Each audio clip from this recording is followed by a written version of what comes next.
मेळघाटातील आदिवासी भागात मोठ्या प्रमाणात आढळणाऱ्या मोहांच्या झाडावर आधारित प्रक्रिया उद्योग शासनाने सुरू करावेत अशी मागणी राहुल येवले यांनी केली आहे। मेळघाटातील जंगल व शेत परिसरात मोहाच्या झाडाची संख्या मोठ्या प्रमाणात असून फेब्रुवारी ते एप्रिल या कालावधीत आदिवासी तसेच इतर समाजातील बांधव रात्रभर शेतात थांबवून मोहफुले वेचण्याचे काम करतात।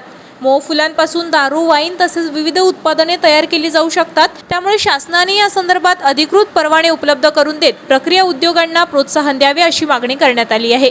तसेच मे महिन्यात मोहाच्या झाडाला येणाऱ्या टोळी अथवा गुल्लीपासून तेल व औषधी तयार होत असल्याने या उत्पादनावर आधारित स्थानिक उद्योग निर्माण करावेत। त्यामुळे आदिवासी युवकांना रोजगार उपलब्ध होऊन आर्थिक सक्षमीकरणाला चालना मिळेल असेही त्यांनी म्हटले आहे। मेळघाटातील नैसर्गिक संसाधनावर आधारित उद्योग उभारल्यास स्थानिकांना रोजगारासह स्थिर उत्पादनाचा मार्ग उपलब्ध होईल असा विश्वास त्यांनी यावेळी व्यक्त केलाय।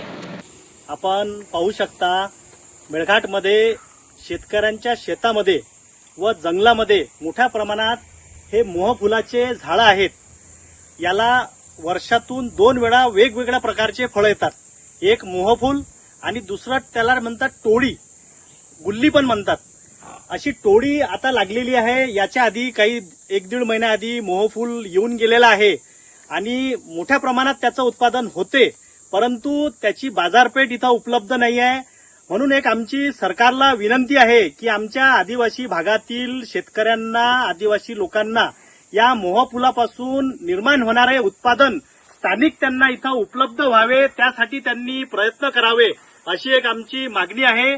त्याचप्रमाणे या मोहफुलापासून सिड्डू सुद्धा तयार होते। सिड्डू म्हणजे दारू, ती आमचे स्थानिक आदिवासी लोक बनवतात आणि चांगल्या उत्तम क्वालिटीची ती बनवतात। ती त्याच्यामध्ये एक औषधीय गुण सुद्धा आहे। त्यासाठी सरकारने त्यांना स्थानिक पातळीवर त्यांना लायसन्स द्यावे आणि या मोहफुलापासून होणारे उत्पादन त्यांना निर्माण करता यावे, त्यांना बाजारपेठ उपलब्ध व्हावी, जेणेकरून आमचा आदिवासी, मेळघाटातील आदिवासी सक्षम होईल अशी एक आमची सरकारला विनंती आहे। शासनाने याकडे सर्व मेळघाटातील आमच्या आदिवासी बांधवांकरिता विशेष प्रयत्न करून यासाठी प्रयत्न करावे। त्याचप्रमाणे आता जी हे टोळी लागलेली आहे याला गुल्ली म्हणतात आमच्या मेळघाटमध्ये, तर याच्यापासून सुद्धा काही औषधी तयार होतात। याला सुद्धा मार्केट उपलब्ध झालं पाहिजे, म्हणजे एकाच झाडाला 2 प्रकारचे फळं लागतात। त्यासाठी आमची विनंती आहे की या आमच्या आदिवासी भागातील शेतकऱ्यांना, आदिवासी लोकांना सक्षम करण्यासाठी असे स्थानिक काही उपक्रम सरकारने चालवावे, यासाठी त्यांनी प्रयत्न करावे।